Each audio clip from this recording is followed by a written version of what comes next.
Rare Beauty just dropped the True to Myself foundation, and at $67 for a 30 ml bottle, my expectations are through the roof. So they claim it to be an airy whipped foundation that stays true to you all day with a skin-like matte finish. Is it really a foundation or does it just sit like a skin tint? And mostly, have I found the perfect match? And will it last through 8 hours of all-day wear? Let's find out.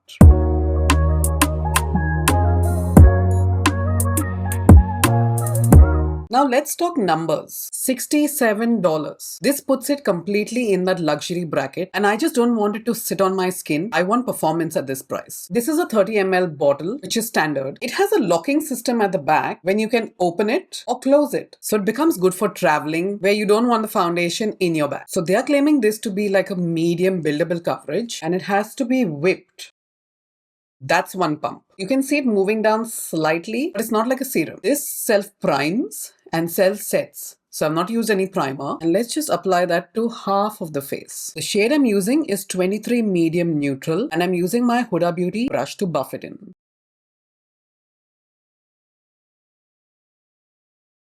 Bring it down to the neck.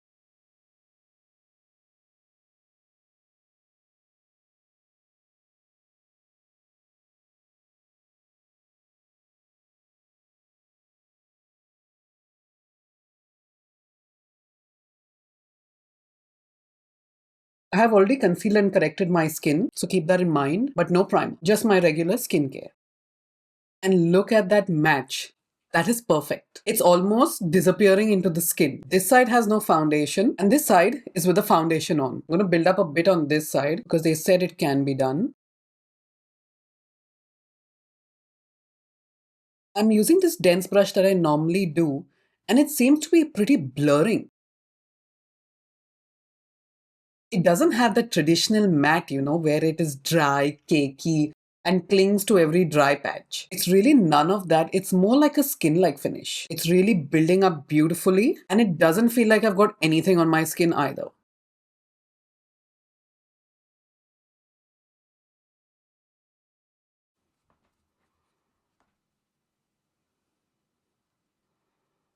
So that is the finish of the Rare Beauty foundation, and I've built up just in the center like I showed you. This side was with just concealer and corrector, and look at that. It actually has a luminosity to it as well, but it's not too much. Just going to apply some on this side as well.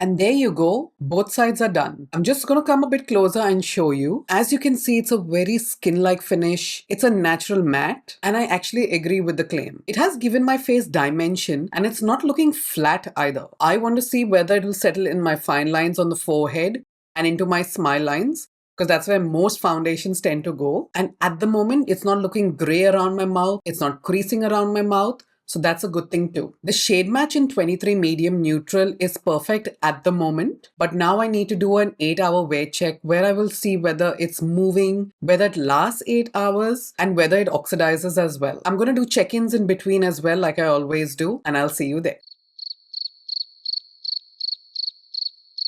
So guys, I'm back. I've just been running some errands, doing some housework with the full glam on. It's pretty cool today. The sun is out. And at around 4 hours is usually where foundations would start to oxidize and break around the face. So I'm going to have a look closely in the mirror and let's see how it's performing. The foundation is still sitting beautifully on the skin. It's only gone to one side of the smile lines. I haven't set it with powder. I only just did my under eyes, that's it, for another video. It hasn't turned orange. It hasn't changed color at all. And the True to Myself claim seems to be holding up. It looks exactly the same when I applied it, and the other makeup hasn't lifted the foundation at all. If I feel it, it still feels lightweight, airy, and there's no dryness at all. Now I will meet you at 8 hours.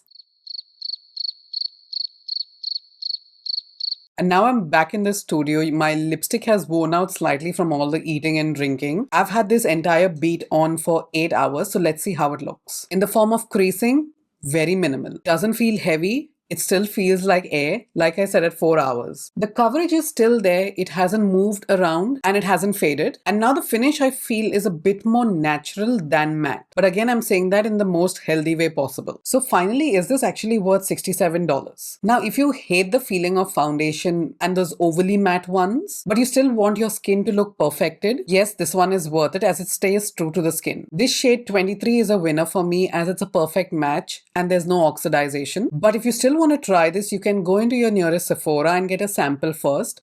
That's usually what I recommend. Try it on your face for an entire day and see how you go. And if you like it, then you should go and buy this one. So as always, guys, if you like this video, please hit that like button. It really helps my channel. Subscribe to it and I'll see you in my next video. Thanks so much for watching, guys. Have a good one. Bye-bye.